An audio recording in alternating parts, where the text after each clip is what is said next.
गुरुर्ब्रह्मा गुरुर्विष्णु गुरुर्देवो महेश्वरा गुरुर्साक्षात् परं ब्रह्म तस्मै श्री गुरुवे। વિદ્યાર્થી મિત્રો નમસ્કાર. આજે આપણે ધોરણ 9 અને 10 સંલગ્ન એવું એક પ્રકરણ કે જે ધોરણ 9 માં પણ આવે છે અને ધોરણ 10 માં પણ આવે છે. આ પ્રકરણ ધોરણ 9 ની અંદર અને ધોરણ 10 ની અંદર વર્ષ 2020-21 માટે જે કોરોનાની મહામારીને કારણે જે 30% કોર્સ ઘટાડવામાં આવ્યો છે તેને અનુબદ્ધ આ પ્રકરણમાંથી કેટલું પરીક્ષામાં પૂછી શકાય અથવા તો અભ્યાસક્રમમાં આપણે રાખેલું છે અને કેટલું અભ્યાસક્રમમાંથી રદ કરેલું છે એ ધોરણ 9 અને 10 માટે આપણે અહીંયા બોર્ડમાં મેં દર્શાવેલું છે. તેને પહેલા આપણે સમજી લઈએ. ધોરણ 9 પ્રકરણ નંબર 10 વર્તુળ પ્રકરણમાં રાખેલ મુદ્દાઓ એટલે અભ્યાસક્રમમાં ચાલુ વર્ષ માટે રાખેલ મુદ્દાઓ અને રદ કરેલા મુદ્દાઓ. તેમાં 10.1 નામનો મુદ્દો પ્રાસ્તાવિક વર્તુળની પ્રસ્તાવના એના માટે મુદ્દા નંબર 10.1 તેમજ સ્વાધ્યાય 10.1 સંપૂર્ણ આપણે અભ્યાસક્રમમાં રાખેલું છે. ઉદાહરણ 3, 4 અને 5 તેમજ પ્રમેય 10.1 થી 10.12 સુધી એટલે કે 12 પ્રમેય એના પ્રતિજ્ઞાની સમજ માત્ર આપણે સમજવાની છે. એને અનુબદ્ધ જે કંઈ દાખલાઓ અથવા તો વર્તુળના જે કંઈ પરિકલ્પનાઓ છે, વર્તુળના જે કંઈ સંલગ્ન મુદ્દાઓ છે એ આ પ્રમેયમાં સમાઈ જાય છે.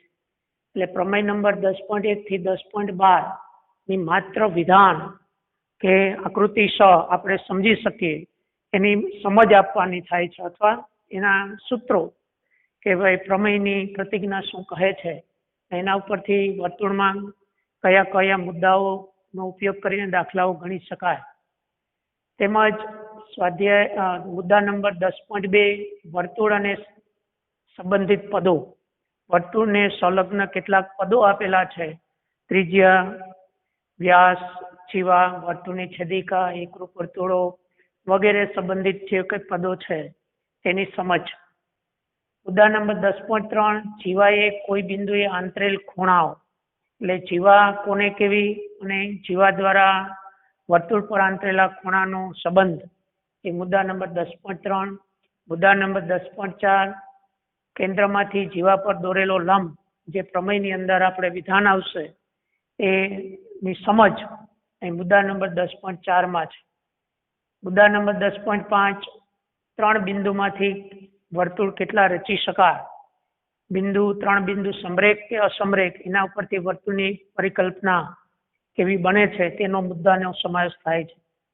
સ્વાધ્યાય 10.4 માં એક્ઝામ્પલ નંબર 1, પછી 5મો અને 6થો એવા 3 દાખલાઓ 10.4 માંથી લેવામાં આવે છે. પછી મુદ્દા નંબર 10.6 સમાન જીવાઓ અને તેમનું કેન્દ્રથી અંતર. સમાન જીવાઓ અને તેમનું કેન્દ્રથી અંતર કેવું છે એના સંલગ્ન પ્રમેયનો આ મુદ્દો અને એની સમજ. મુદ્દા નંબર 10.7 વર્તુળના ચાપે આંતરેલ ખૂણાઓ. વર્તુળના ચાપે આંતરેલ ખૂણાઓ. તેમજ 10.8 ચક્રીય ચતુષ્કોણ અને તેના કેટલાક ગુણધર્મો. તેમજ સ્વાધ્યાય 10.5 માં એક્ઝામ્પલ 1, 2 અને 3 આટલા મુદ્દાઓ ધોરણ 9 માં ચાલુ વર્ષ માટે રાખવામાં આવેલા છે. ચાલુ વર્ષે ધોરણ 9 માં રદ કરેલ મુદ્દાઓ. ઉદાહરણ 1, 2 અને 6 એ રદ કરેલું છે. સ્વાધ્યાય 10.2 સંપૂર્ણ, સ્વાધ્યાય 10.3 સંપૂર્ણ એટલે 10.2 અને 10.3 સંપૂર્ણ આપણે ચાલુ વર્ષ માટે રદ કરેલું છે.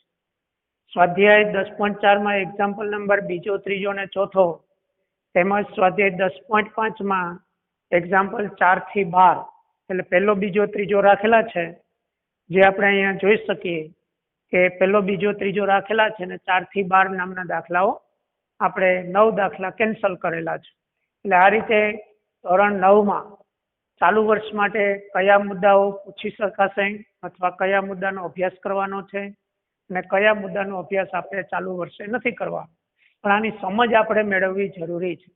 એટલે આ બધા દાખલાઓ અથવા સ્વાધ્યાયની સમજ આ મુદ્દાઓમાં આવી જશે એટલે તમે તમારી ટેક્સ્ટ બુકમાં ચાલુ વર્ષ માટે રાખેલો અભ્યાસક્રમ અને રદ કરેલો અભ્યાસક્રમ ટીક કરી લેજો. તેમજ વિદ્યાર્થી મિત્રો ધોરણ 10 માટે ધોરણ 10ના વિદ્યાર્થીઓને લાગુ પડે છે કે વર્તુળ પ્રકરણમાં રાખેલ મુદ્દાઓમાં 10.1 પ્રાસ્તાવિક, 10.2 વર્તુળનો સ્પર્શક, સ્વાધ્યાય 10.1 સંપૂર્ણ, 10.3 સમતલના કોઈ બિંદુમાંથી વર્તુળના સ્પર્શકની સંખ્યા કેટલી નિશ્ચિત થાય, સ્વાધ્યાય 10.2 એમાં એક્ઝામ્પલ નંબર 1, 2, 3, ચોથો અને પાંચમો કેન્સલ છે અને 6 અને 7 એ રાખેલા છે. એટલે આટલા મુદ્દાઓનો ચાલુ વર્ષ માટે આપણે અભ્યાસ રાખેલો છે. અને રદ કરેલ મુદ્દાઓ એમાં પ્રમેય 10.1, 10.2, ઉદાહરણ 1, 2, 3 તેમજ સ્વાધ્યાય 10.2માં એક્ઝામ્પલ નંબર 4, 5 અને 8 થી 13 એવા દાખલાઓ આપણે ચાલુ વર્ષ માટે કેન્સલ કરેલા છે. તો ધોરણ 9 અને 10 ને સંલગ્ન પ્રકરણ બંને ધોરણમાં આવતું પ્રકરણ વર્તુળ એને આપણે કેટલીક પ્રાસ્તાવિક અને પાયાના ખ્યાલો એનો સંયુક્ત અભ્યાસક્રમ આપણે આ પ્રકરણમાં જોવાના છે. એટલે વર્તુળ પ્રકરણ સંલગ્ન કેટલા અભ્યાસક્રમના મુદ્દાઓ છે અને કેટલા રદ કરેલા છે તેની સમજ આપણે મેળવી. હવે આપણે વર્તુળ પ્રકરણની અંદર કેટલાક પારિભાષિક શબ્દો અને વર્તુળની વ્યાખ્યા એને સમજવા કોશિશ કરીએ. તો વર્તુળની વ્યાખ્યા શું આપી શકાય? તો વર્તુળ હોવા માટે એક સમતલની જરૂરિયાત ઊભી થાય. ગ્રીન બોર્ડ એક સમતલ છે. સમતલના કોઈ એક નિશ્ચિત બિંદુએથી ચોક્કસ અંતરે એટલે ચોક્કસ ધન અંતરે, અચળ અંતરે આવેલા બિંદુઓના સમૂહને આપણે વર્તુળ કહીએ છીએ. એટલે વર્તુળ દોરવા આપણે કોશિશ કરીએ. સમતલ કોઈ એક નિશ્ચિત કરી લઈએ. ધારો કે એક સમતલ આપણે અહીંયા દોરવા કોશિશ કરીએ. સમતલના કોઈ એક નિશ્ચિત બિંદુએથી અચળ ધન અંતરે આવેલા બિંદુઓનો સમૂહ એટલે વર્તુળ કહેવામાં આવે છે. સમતલનું કોઈ એક નિશ્ચિત બિંદુ, તો અહીંયા મેં એક સમતલ દોરવા કોશિશ કરી છે. સમતલ ગ્રીન બોર્ડ એક સમતલ જ છે, પણ અહીંયા મેં સમતલ દર્શાવેલું છે, સમતલ આલ્ફા. કોઈ પણ આપણે સમતલનું નામ આપી શકીએ. X, Y, Z, alpha, beta, gamma એવા સમતલના નામ આપી શકીએ. સમતલના કોઈ એક નિશ્ચિત બિંદુ, ધારો કે નિશ્ચિત બિંદુ આપણે O પસંદ કરીએ. સમતલના કોઈ એક નિશ્ચિત બિંદુએથી અચળ ધન અંતરે, એટલે આ નિશ્ચિત બિંદુ છે એના અચળ ધન અંતરે આવેલા બિંદુઓનો સમૂહ એટલે એક વર્તુળ તૈયાર થાય છે. તો વર્તુળ હોવા માટે એક નિશ્ચિત બિંદુ હોવું જરૂરી છે. અને નિશ્ચિત બિંદુએથી અચળ ધન અંતર, અહીંયા તમે જોઈ શકો કે સમતલનું એક નિશ્ચિત બિંદુ O છે. આ O બિંદુ એ વર્તુળનું આપણે કેન્દ્ર લેશું, એટલે એને વર્તુળનું કેન્દ્ર તરીકે ઓળખવામાં આવે છે. સમતલના કોઈ એક નિશ્ચિત બિંદુ, સમતલ આલ્ફા અથવા ગ્રીન બોર્ડ, એનો એક નિશ્ચિત બિંદુ O, નિશ્ચિત બિંદુએથી અચળ ધન અંતર. અચળ ધન અંતર એટલે ધારો કે આ અંતર છે એ બિંદુ, તો આ એની ત્રિજ્યા કહેવાશે. એટલે ત્રિજ્યા જેટલા અંતરે કોઈ એક વર્તુળની ત્રિજ્યા છે.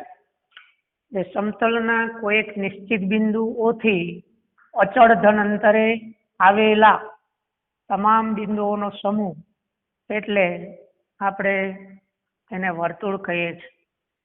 અચળ ધન અંતરે એટલે ચોક્કસ અંતરે આવેલા બિંદુનો સમૂહ એટલે એક વર્તુળ નિશ્ચિત થાય છે. તો આ રીતે એક વર્તુળ તૈયાર થાય છે. વર્તુળની વ્યાખ્યા આપણે લખવી હોય તો વ્યાખ્યા એવી લખી શકાય. વ્યાખ્યા સમતલના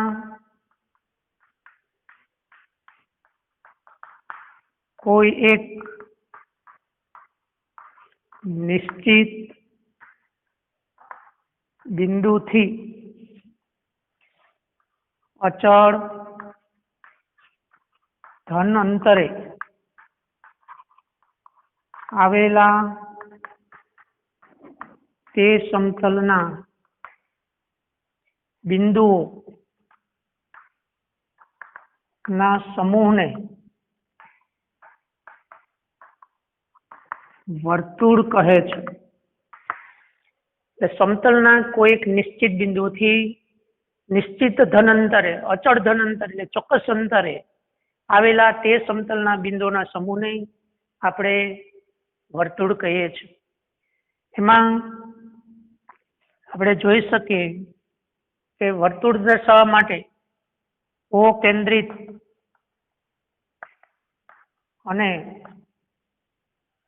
ઓ કેન્દ્રિત અને આર ત્રિજ્યા વાળા વર્તુળને સંકેતમાં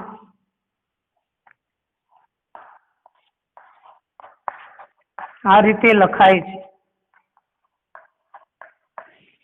ઓ કેન્દ્રિત આર ત્રિજ્યા વાળું વર્તુળ એવો એનો સંકેત થાય છે. એટલે અહીંયા ત્રિજ્યાનો સંકેત આપણે સ્મોલ આર રેડિયસ, ઓ કેન્દ્રિત અને અચળ ધન અંતર એટલે ત્રિજ્યા જેટલા અંતરે ચોક્કસ ત્રિજ્યા હોય, 2 સેન્ટીમીટર ત્રિજ્યાનું વર્તુળ દોરીએ તો એ રીતે ચોક્કસ અચળ ધન અંતર અહીંયા જોવા મળે છે. એટલે વર્તુળની વ્યાખ્યા માટે શું જરૂરી? તો વર્તુળની વ્યાખ્યા માટે એક સમતલ હોવું જરૂરી, એક નિશ્ચિત બિંદુ હોવું જરૂરી, ત્યાંથી અચળ ધન અંતર હોવું જરૂરી, તો એ વર્તુળ નિશ્ચિત થાય છે. એના માટે આપણે કદાચ આવી માહિતી લખી શકીએ કે વર્તુળને સાંકેતિક બાબતમાં દર્શાવવું હોય તો આપણે એવું લખી શકીએ કે વર્તુળ એટલે શું? તો કે ઓ કેન્દ્રિત આર ત્રિજ્યાવાળા વર્તુળની વ્યાખ્યા ગણની ભાષામાં આપણે ગણ પરિચય નામનું પ્રકરણ અભ્યાસક્રમમાં છે નહીં. ગણ એટલે સમૂહ, નિશ્ચિત સંખ્યાઓનો સમૂહ એટલે આપણે ગણ તરીકે ઓળખીએ છીએ.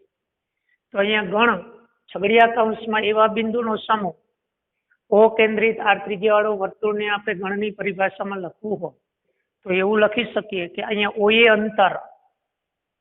ઓએ અંતર બરાબર આર એવા બિંદુનો સમૂહ કે જે બિંદુનો સમૂહ, એ બિંદુનો સમૂહ એવો છે ઓએ બરાબર આર એટલે કે પી બિંદુ અથવા તો એ બિંદુનો સમૂહ. એટલે અહીંયા હું વ્યાખ્યામાં એવું લખીશ, એ બિંદુ એવા છે કે જે ઓએ બરાબર આર અંતરે છે, જ્યાં એ બિલોંગ્સ ટુ આલ્ફા અને કેન્દ્ર ઓ કેન્દ્રિત અને આર ત્રિજ્યા અચળ અંતરે સમતલમાં આવેલું બિંદુ એવા બિંદુનો સમૂહ એટલે ઓ કેન્દ્રિત વાળી ત્રિજ્યાનો વર્તુળ દર્શાવી શકાય.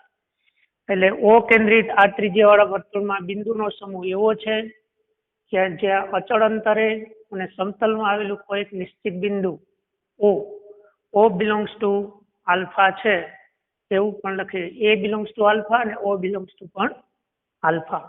આ રીતે એને ગણની પરિભાષા, વર્તુળ હોવા માટેની સંકલ્પના અથવા વર્તુળ હોવા માટે આ રીતે એને ગણની પરિભાષામાં દર્શાવી શકાય. એટલે નિશ્ચિત બિંદુઓનો સમૂહ એટલે આપણે વર્તુળ કહીએ છીએ. વિદ્યાર્થી મિત્રો, વર્તુળ ચેપ્ટરનું મુખ્ય આપણું પ્રકરણનું નામ છે, તો એ આ રીતે આપણે વર્તુળને નિશ્ચિત કરી શકીએ છીએ. હવે કેટલાક પારિભાષિક શબ્દો કે વર્તુળની ત્રિજ્યા એની વ્યાખ્યા આપશો. એટલે વ્યાખ્યા નંબર આપેલી. હવે બીજી વ્યાખ્યા, વર્તુળની ત્રિજ્યા વર્તુળની ત્રિજ્યા એને આર કહેશું. તો વર્તુળની ત્રિજ્યા આપેલો રેખાખંડ હોય, આપેલ રેખાખંડનું એક અંત્ય બિંદુ વર્તુળનું કેન્દ્ર હોય અને બીજું અંત્ય બિંદુ વર્તુળનું બિંદુ હોય તેવા રેખાખંડને વર્તુળની ત્રિજ્યા કહે છે. એટલે આપેલ રેખાખંડ નું એક અંત્ય બિંદુ વર્તુળનું કેન્દ્ર હોય અને બીજું અંત્ય બિંદુ વર્તુળનું બિંદુ હોય અથવા વર્તુળ પરનું બિંદુ હોય, વર્તુળનું બિંદુ હોય તેવા રેખાખંડને વર્તુળની ત્રિજ્યા કહે છે. બીજી ભાષામાં લખવું હોય તો વર્તુળની ત્રિજ્યા માટે આપણે એવું માપ લખી શકીએ કે વર્તુળનું એક કેન્દ્ર છે અને વર્તુળના કેન્દ્ર અને વર્તુળના કોઈ પણ બિંદુને જોડતો રેખાખંડ, વર્તુળના કેન્દ્ર અને વર્તુળ પરના કોઈ પણ બિંદુને જોડતો રેખાખંડ એટલે વર્તુળની ત્રિજ્યા. એટલે વર્તુળનું કેન્દ્ર અને વર્તુળના કોઈ પણ બિંદુને જોડતા રેખાખંડને તે વર્તુળની ત્રિજ્યા કહે છે. એટલે બીજી રીતે પણ આ રીતે વ્યાખ્યા આપી શકાય. એટલે વર્તુળનું કેન્દ્ર અને વર્તુળના કોઈ પણ બિંદુને જોડતો રેખાખંડ એ વર્તુળની ત્રિજ્યા કહે છે. વર્તુળની ત્રિજ્યાઓ કેટલી? આવો એક પ્રશ્ન આપણને થાય. તો વર્તુળ પર અસંખ્ય બિંદુ આવેલા છે માટે વર્તુળને અસંખ્ય ત્રિજ્યાઓ હોઈ શકે. એટલે વર્તુળને અસંખ્ય ત્રિજ્યાઓ છે. વર્તુળને અસંખ્ય ત્રિજ્યાઓ હોય છે. એક જ વર્તુળને અસંખ્ય ત્રિજ્યાઓ હોય છે. બીજું આવું પણ પૂછી શકાય કે વર્તુળની તમામ ત્રિજ્યાઓનો છેદ એક વર્તુળનું કેન્દ્ર હોય છે. તમામ ત્રિજ્યાઓનો છેદગણ એ વર્તુળનું કેન્દ્ર હોય છે. તમામ ત્રિજ્યાઓ અહીંયા દોરવામાં આવે તો એ તમામ ત્રિજ્યાનો છેદગણ એ વર્તુળની એક ત્રિજ્યા બને છે. એટલે આ રીતે તમામ ત્રિજ્યાઓ જો જોડવામાં આવે, એક ત્રિજ્યા, બીજી ત્રિજ્યા, આ રીતે ત્રીજી ત્રિજ્યા, તમામ ત્રિજ્યાઓનો છેદગણ એ શું બને? તમામ ત્રિજ્યાઓનો છેદગણ.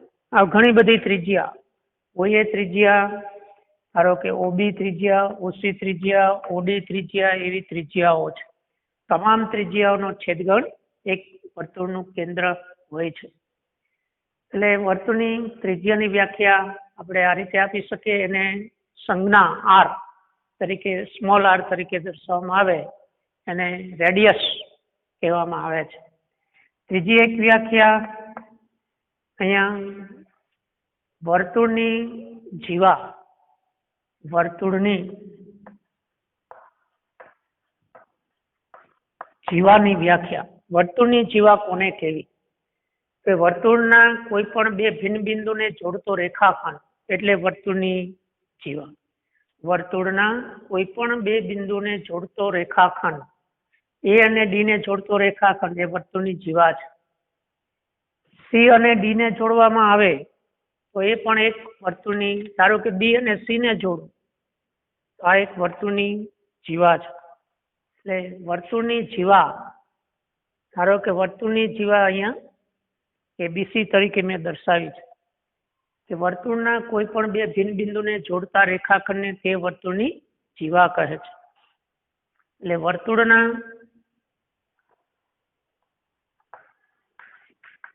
કોઈ પણ બે ભિન્ન બિંદુને જોડતા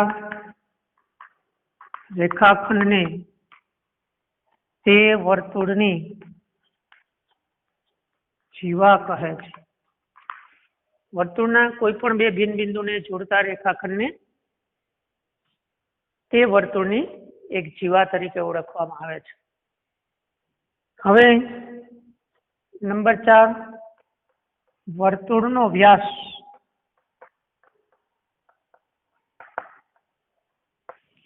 વર્તુળનો વ્યાસ કોને કહેવો? વર્તુળની નાનામાં નાની જે જીવા છે એમાં આગળ જતા જતા વર્તુળની મોટા મોટી જીવા બને છે. વર્તુળની મોટા મોટી જીવાને તે વર્તુળનો વ્યાસ કહેવામાં આવે છે. વર્તુળની મોટા મોટી જીવા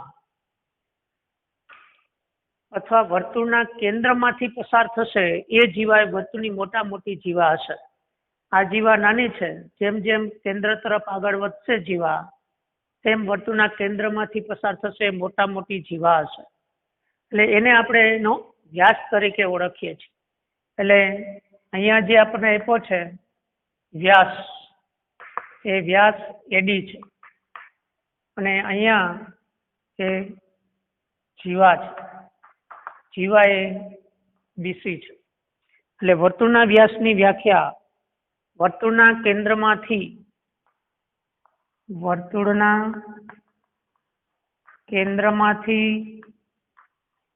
પસાર થતી જીવાને વર્તુળનો વ્યાસ કહે છે. વર્તુળના કેન્દ્રમાંથી પસાર થતી જીવાને વર્તુળનો વ્યાસ કહે છે. અથવા વર્તુળની મોટામાં મોટી જીવાને વર્તુળનો વ્યાસ કહે છે. વ્યાસ છે એને આપણે સ્મોલ ડી વડે દર્શાવીએ છીએ. Small D. ત્રિજ્યાને આપણે સ્મોલ r વડે દર્શાવીએ છીએ. એટલે વ્યાસને આપણે ડાયામીટર એવું નામ આપીએ છીએ અંગ્રેજી. એટલા માટે વ્યાસ ને ડી વડે દર્શાવાય છે. વ્યાસને ડી વડે દર્શાવાય છે, સ્મોલ ડી. અને વ્યાસ એ બે ત્રિજ્યાઓનો સમૂહ. કોઈ પણ બે ત્રિજ્યાનો સમૂહ એ વ્યાસ નથી, પણ વ્યાસ એ શું છે તો કે બે ત્રિજ્યાનો સમૂહ છે. પછી કોઈ પણ બે ત્રિજ્યાનો સમૂહ એટલે વ્યાસ છે? આવો પ્રશ્ન આપને પૂરક પૂછે તો કોઈ પણ બે ત્રિજ્યા એટલે ધારો કે OC અને OD, આ બે ત્રિજ્યાનો સમૂહ એ વ્યાસ બનશે નહીં. એક જ રેખામાં આવેલી બે ત્રિજ્યાઓ જો હોય તો તે બે ત્રિજ્યાનો સમૂહ એ વ્યાસ ગણાશે. પણ કોઈ પણ બે ત્રિજ્યાનો સમૂહ એ વ્યાસ નથી. એટલે એક જ રેખામાં આવેલી બે ત્રિજ્યાનો સમૂહ એ વ્યાસ છે. એટલે વ્યાસ માટે આપણે સૂત્ર લખી શકીએ કે વ્યાસ બરાબર 2 ગુણ્યા ત્રિજ્યા.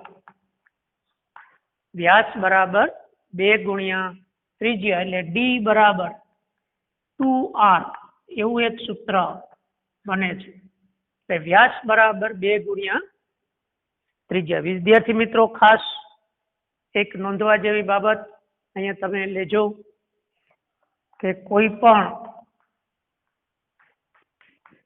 બે ત્રિજ્યાનો સમૂહ એ વ્યાસ નથી. આકૃતિમાં જોઈ શકો કે આકૃતિમાં OD અને OC બે ત્રિજ્યાઓ છે. તેથી વ્યાસ બનતો નથી. એટલે કોઈ પણ બે ત્રિજ્યાનો સમૂહ એ વ્યાસ નથી. બીજો પ્રશ્ન, વ્યાસ શું છે? તો આપણે એનો જવાબ એવો આપી શકીએ કે વ્યાસ એ બે ત્રિજ્યાનો સમૂહ છે. વ્યાસ એ એક જ રેખામાં આવેલી બે ત્રિજ્યાનો સમૂહ છે. વ્યાસ એ એક જ રેખામાં આવેલી બે ત્રિજ્યાઓ નો સમૂહ છે. એટલે એક જ રેખામાં આવેલી બે ત્રિજ્યા, ધારો કે આ રીતે આપણે લઈએ કે એડી એક વ્યાસ છે અને એક જ રેખા પર આવેલી બે ત્રિજ્યાનો સમૂહ છે, માટે એડી એક વ્યાસ છે. વર્તુળના કેન્દ્રમાંથી પસાર થતી જીવા એ વ્યાસ છે, અથવા વર્તુળની મોટા મોટી જીવા એ પણ વ્યાસ છે. ખાસ ખરા ખોટામાં પૂછાય તો વિદ્યાર્થીએ ધોરણ 9 અને 10 બંને વિદ્યાર્થીએ લક્ષમાં રાખવા જેવી બાબત કે વ્યાસ એ બે ત્રિજ્યાનો સમૂહ, કોઈ પણ બે ત્રિજ્યાનો સમૂહ એ વ્યાસ નથી. આકૃતિમાં ઓડી અને ઓસી બે ત્રિજ્યા જો તે વ્યાસ બનતો નથી. ઓડી અને ઓસી વ્યાસ શું છે? તો આપણે એમ પ્રશ્નનો જવાબ આપી શકીએ કે વ્યાસ એ એક જ રેખામાં આવેલી બે ત્રિજ્યાનો સમૂહ છે, માટે તો આપણે વ્યાસ બરાબર 2 ગુણ્યા ત્રિજ્યા d is equal to 2r એવું નામ આપીએ છીએ. તો ખાસ નોંધવા જેવી બાબત, અહીંયા લક્ષમાં લેવા જેવી બાબત જોજો, અને એ પ્રમાણે નો ખરા ખોટામાં પૂછવામાં આવતો પ્રશ્ન એ ખાસ નોંધવા જેવી બાબત ગણી શકાય. હવે એક પ્રશ્ન, અહીંયા વર્તુળનો વ્યાસ, વર્તુળની જીવા, વર્તુળની ત્રિજ્યા, એમાં જ એક વર્તુળની છેદિકા. અહીંયા તમે જોઈ શકો કે રેખા બીસી એક વર્તુળની છેદિકા છે ને વ્યાસ એડી પણ વર્તુળની છેદિકા છે. એટલે વ્યાખ્યા નંબર 4, વર્તુળની છેદિકા. તો એની વ્યાખ્યા આપવી હોય તો વર્તુળની જીવાને સમાવતી રેખાને તે વર્તુળની છેદિકા કહે છે. આકૃતિમાં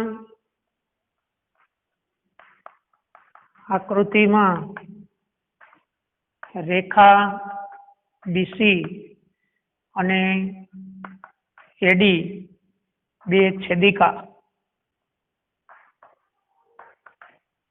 દર્શાવે છે. આકૃતિની અંદર બીસી અને એડી પણ બે છેદિકા છે. કોઈ પણ બે બિંદુને જોડવાથી મળતા રેખાખંડની વર્તુળની જીવા કહેવાય. જીવાને સમાવતી રેખા એ વર્તુળની છેદિકા કહેવાય. વર્તુળના છેદભાગ કરે. હવે એ વર્તુળના જે છેદભાગ કરે એના ઉપરથી આપણે વર્તુળ દ્વારા સમતલનું વિભાજન, આ મુદ્દાને પણ આપણે લક્ષમાં લેવાનો છે. અહીંયા રેખા બીસી એ વર્તુળની છેદિકા છે, જે રેખા બીસી છે. અહીંયા જીવા રેખાખંડ બીસી છે. વ્યાસ એડી છે. વર્તુળનું કેન્દ્ર ઓ છે. વર્તુળની ત્રિજ્યા એ ઓએ, ઓબી, ઓસી, ઓડી એવી અસંખ્ય ત્રિજ્યાઓ હોય છે. વર્તુળની જીવાઓ કેટલી હોય? તો વર્તુળને અસંખ્ય બિંદુઓ છે. અસંખ્ય બિંદુને જોડવાથી મળતી જીવાઓ પણ અસંખ્ય હોઈ શકે. બીસી જેમ એડી એમ તમે કોઈ પણ બિંદુને જોડો તો અસંખ્ય જીવાઓ જોવા મળે છે. એટલે વર્તુળને જીવાઓ કેટલી? તો વર્તુળને અસંખ્ય જીવાઓ હોય છે. વર્તુળની ત્રિજ્યાઓ કેટલી? તો વર્તુળની ત્રિજ્યાઓ પણ અસંખ્ય હોય છે. તો આ રીતે આપણે એનો જવાબ આપી શકીએ. તો એક વર્તુળ પ્રકરણની અંદર એક વર્તુળ સંલગ્ન વ્યાખ્યાઓ કે ભાઈ વર્તુળનું કેન્દ્ર એ વર્તુળના અંદરના ભાગમાં આવેલું બિંદુ છે, એ વર્તુળનું બિંદુ ગણાશે નહીં. આ પણ એક નોંધવા જેવી બાબત છે. વર્તુળ પ્રકરણમાં કેટલાક પારિભાષિક શબ્દો જેમ કે વર્તુળની વ્યાખ્યા, વર્તુળની ત્રિજ્યા, વર્તુળની જીવા, વર્તુળનો વ્યાસ, આ બધી વ્યાખ્યાઓ અને વ્યાસ અને ત્રિજ્યા વચ્ચેનો સંબંધ એ પણ આપણે જોયો છે. હવે આપણે વર્તુળ દ્વારા સમતલ આલ્ફાનું વિભાજન સમજાવો, આ મુદ્દાને આપણે સમજવા કોશિશ કરી.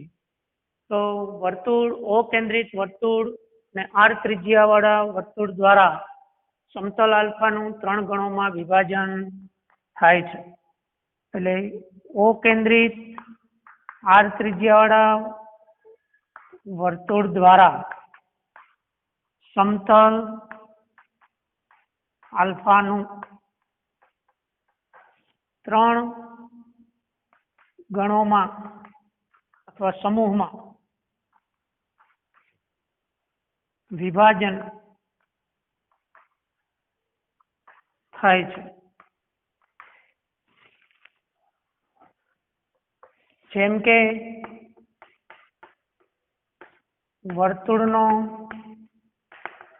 અંતર્ભાગ એટલે અંદરનો ભાગ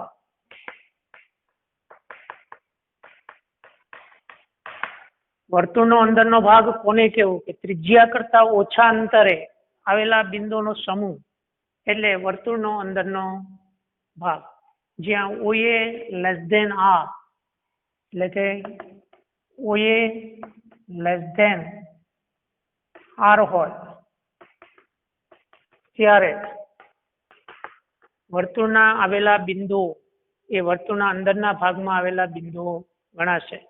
OA અંતર, O થી એનું અંતર ત્રિજ્યા કરતા નાનું હશે ત્યારે તમામ બિંદુ એ વર્તુળના અંદરના ભાગનું બિંદુ ગણાશે. વર્તુળનું કેન્દ્ર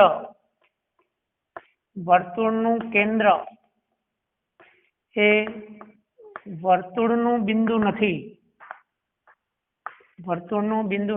પરંતુ વર્તુળના અંદરના ભાગનું બિંદુ છે. તેવી જ રીતે વર્તુળનો બહિર્ભાગ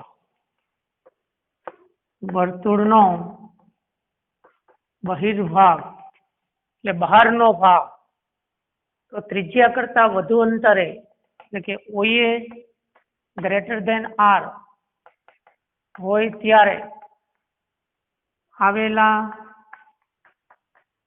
તમામ બિંદુઓ વર્તુળના બહારના ભાગમાં હોય છે. ત્રિજ્યા કરતા વધુ અંતરે આવેલા બિંદુનો સમૂહ એટલે વર્તુળનો બહિર્ભાગ. અને ત્રીજું વર્તુળ પોતે ત્રિજ્યા જેટલા અંતરે, ત્રિજ્યા R જેટલા